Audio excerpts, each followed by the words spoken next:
درنو لیدونکو دا وخت زموږ سره انس حقانی ناست دی.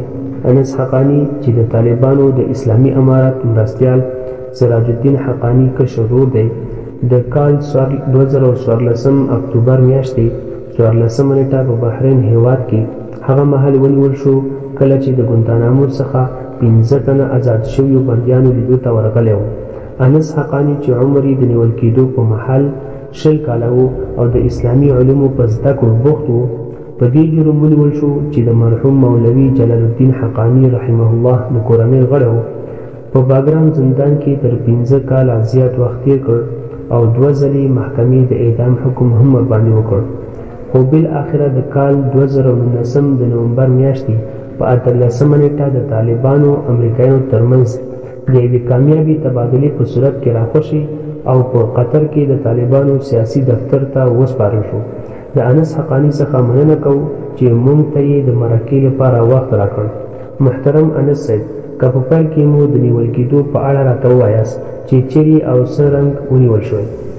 الحمد لله وحده والصلاة والسلام على من لا نبي بعده، أما بعد فأعوذ بالله من الشيطان الرجيم، بسم الله الرحمن الرحيم. محترم تاسو څخه مننه کوو چې موږ ته مو وخت راکړ. کله چې په 2014 کال کې د یو امریکایي عسکر په بدل کې 15 تنه طالب مشران بندیان تبادله کړل شول او په قطر هېواد کې میشت شول. د نورو اقرباو او خپلوانو ترڅنګ زه هم او حافظ عبدالرشید د دوی ملاقات ته راغلو چې په هغه کې زموږ د والد صاحب مرحوم یو ملګری مولوي صاحب محمد نبی عمري و. حافظ عبدالرشید د هغه ورور و، د هغه لیدل لپاره او زه د خپل والد صاحب د یو ملګري د لیدلو په خاطر راغلم.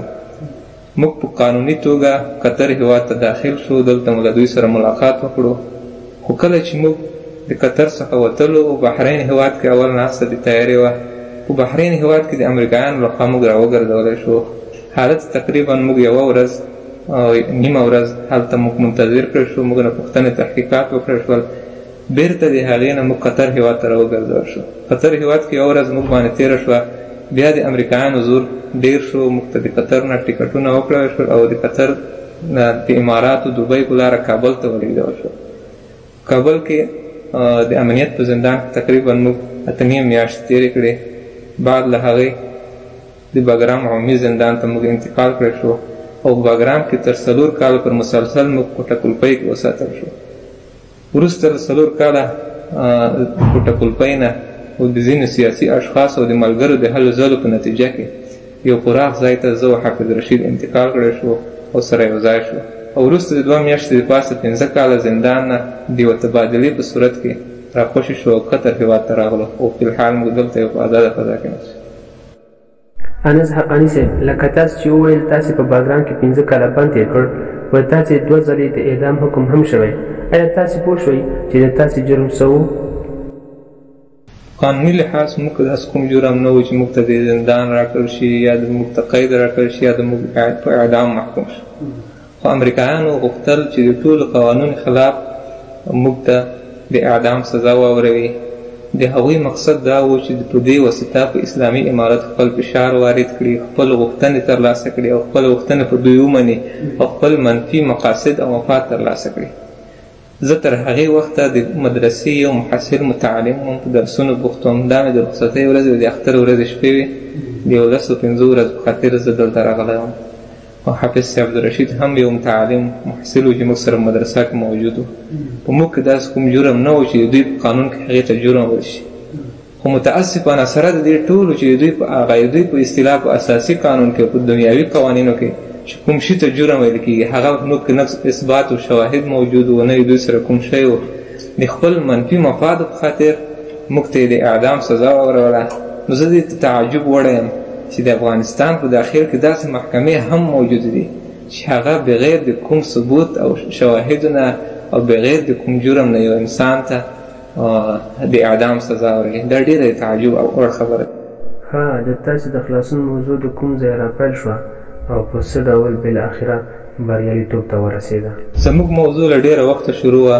ما د معلوماتو مطابق په دې کې له اول وختونو ځینې سیاسي اشخاصو، ځینې ګوندونو، حتی ځینې حکومتونه هم د منځګړیتوب او د دې کار په ښه توګه د بریالیتوب هلې ځلې کولې، خو په هغه وخت کې دومره په ځواکمنتیا سره نه وه لکه په وروستیو وختو کې. کله چې د اسلامي امارت او د امریکا د دولت ترمنځ رسمي مذاکرات پیل شول او بیا د سیاسي دفتر مسؤول او د اسلامي امارت سیاسي مرستیال ملا صاحب برادر اخون وټاکل شو، نو هغوی د موږ په باره کې ډېرې هلې ځلې شروع کړې، ځکه چې په دې وخت کې د مذاکراتو په دې مهمه پروسه کې یو مهم شی هغه اعتماد و.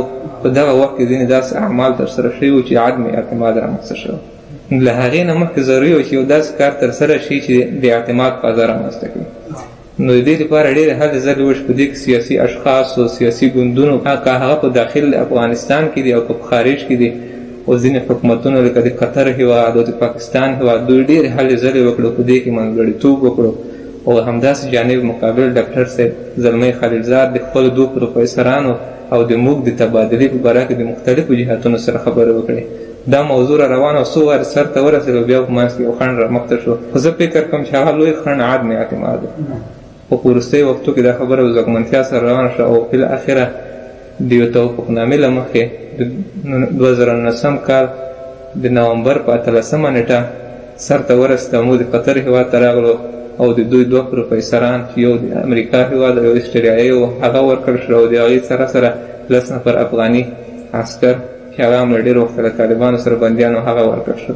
او دا خبره بریالیتوب سره سره ته ورسېده. خو دا خبره هم د پام وړ ده چې په دې کې ډېر سیاسي اشخاص او سیاسي ګوندونو او ځینې حکومتونو او خصوصا اسلامي امارت مشرتابه او سیاسي مرستیال په دې کې ډېرې هلې ځلې کړي. دا یې موږ سره یو لویه ښېګړه او احسان کړی دی. زه اول د خپل مشرتابه شیخ صاحب هبت الله اخندزاده حفظه الله څخه مننه کوم، جزاکم الله خیره. او بیا د سیاسي مرستیال ملا صاحب برادر اخوند څخه مننه او ټول سیاسي اعضاو د کمیسیون څخه مننه کوم.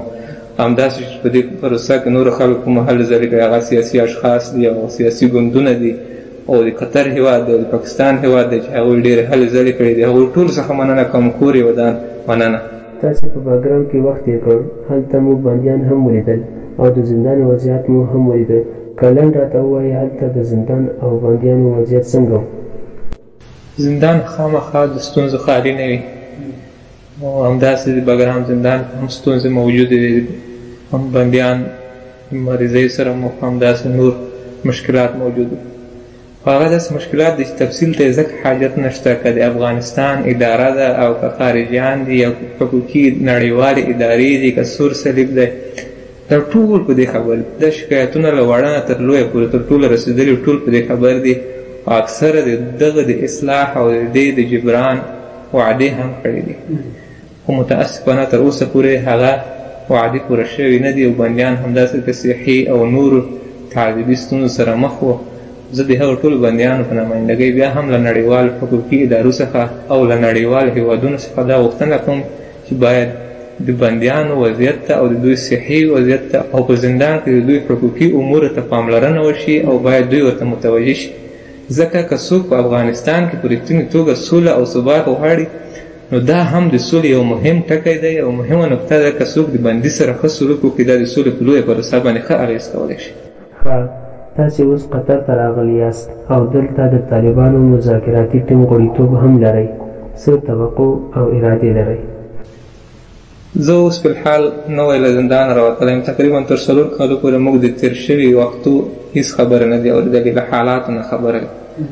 یوازې په وروستیو وختو کې موږ دومره لاسرسی پیدا کړو چې دنیا د نوي حالاتو څخه څه ناڅه ځان خبر. نو مطلب موږ اوس فلحال حالاتو نه خبره یو ځل به زه له حالاتو سره ځان اشنا کړم، بیا د خدای تعالی په فضل و کرم د په کومک او د خپل مذاکراتي ټیم د نورو اعضاو سره په هماهنګۍ او د دوی په همکارۍ او د خپل مشرتابه د اوامرو مطابق به انشاءالله د انساني توان مطابق پوره توانمندۍ سره زه کوشش کوم چې دې غمځپلي او کړېدلي ولس ته د سولې خوشحالي راوړو او روانې جګړې ته د پای ټکی کېږدو او اشغال پای ته ورسوو. پای کې که راته ووایه چې قطر کې د سیاسي دفتر له لوري او همداسې د ملا برادر اخوند له لوري د تاسې څرنګه استقبال وشو؟ یقینا زموږ د توقع پورته و، موږ دومره لوړ او د لوی حیثیت خلک نه یو. عامو طالبانو څخه ځان لوی نه بولم، زه د هغوی د پښو خاورې هم نشم کېدلی، خو یقینا زموږ په ډېره لوړه کچه دلته استقبال وکړ ملا صاحب برادر اخوند او د سیاسي کمیسیون نور اعضاو موږ دپاره مېلمستیا وکړې جلسه یې جوړه کړه غونډه یې وکړه په هغې کې زموږ متعلق زموږ د زندان په اړه ډېرې خبرې وشوې نو موږ دپاره دا په ژوند کې یوه ښه خوشحاله خاطره ده ډېرې د خوښۍ شېبې وې نو زه دوی څخه ډېر متاثره یم زه د ټولو څخه بیا هم مننه کوم کور یې ودان محترم افغاني صاحب تاسې څخه ډېره مننه چې ادبي هندارې ته مو وخت راکړ او په اختصاصي ډول مو مرکه راسره وکړه تاسو څخه هم مننه کوم چې موږ ته مو وخت راکړ مننه کور مو ودان